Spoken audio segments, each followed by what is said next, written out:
বন্ধুরা, মাথা একটু ঠান্ডা রাখুন, কারণ তাণ্ডবের ক্লাইম্যাক্স নিয়ে সামনে এসেছে এমন এক ধামাকা আপডেট যেটা আপনার মাথা একেবারে নষ্ট করে দেবে। আর সেই সঙ্গে উঠেছে এক টেনশনের প্রশ্ন: তাণ্ডব কি আদৌ কুরবানি ঈদে মুক্তি পাবে, নাকি শেষ মুহূর্তে বসে যেতে পারে সব পরিকল্পনা? আজকের ভিডিওতে থাকছে এক্সক্লুসিভ সব তথ্য, মিস করলেই আফসোস করবেন। শুরুতেই আসা যাক ক্লাইম্যাক্সের আপডেট নিয়ে।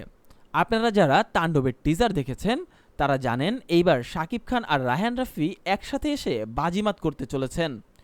টিজারের ভিজুয়াল, ব্যাকগ্রাউন্ড স্কোর, শাকিব খানের লুক, সবকিছুতেই একটাই কথা: এইবার হিস্ট্রি হবেই। কিন্তু এই টিজারের পেছনের গল্প আরও ভয়ঙ্কর। জানা যাচ্ছে তাণ্ডবের ক্লাইম্যাক্স শুট করা হয়েছে বিশাল স্কেলে। এমন এক অ্যাকশন দৃশ্য নির্মাণ হয়েছে যা নাকি বাংলা সিনেমার ইতিহাসে সবচেয়ে বড়। শুধু তাই না, ফাইট ডিরেক্টর হিসেবে কাজ করেছেন ভারতের খ্যাতিমান ডিরেক্টর পারভেজ শেখ, যিনি এর আগে কাজ করেছেন জওয়ান, টাইগার 3 আর কিলের মতো বড় বড় বিগ বাজেটের সিনেমায়। সোশ্যাল মিডিয়ায় ইতিমধ্যে কিছু ফুটেজ লিক হয়েছে যেখানে দেখা যাচ্ছে রীতিমতো যুদ্ধের ময়দান, ধোঁয়া, বিস্ফোরণ, মারামারি সব মিলিয়ে যুদ্ধ রণক্ষেত্র।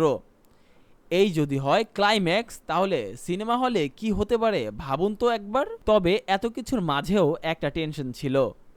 অনেকেই প্রশ্ন করেছিলেন তাণ্ডব কি আদৌ কুরবানি ঈদে মুক্তি পাবে, কারণ এখনও কিছু শুটিং বাকি ছিল, বিশেষ করে শ্রীলঙ্কায় গানের কিছু দৃশ্য এবং ক্লাইম্যাক্স। তার উপর এতদিন পর্যন্ত সেন্সর বোর্ডেও জমা পড়েনি সিনেমাটি। কিন্তু সেই টেনশনের অবসান ঘটেছে। আজকে ইন্ডাস্ট্রির ভিতরের সূত্রে জানা গেছে তাণ্ডব আগামী মঙ্গলবারেই সেন্সরে জমা পড়বে। এর মধ্যেই ছবির বাকি কাজও শেষ হয়ে যাবে বলেই জানানো হয়েছে। মানেটা আপনারা সবাই বুঝতেই পারছেন, এই কুরবানি ঈদেই আসছে তাণ্ডব।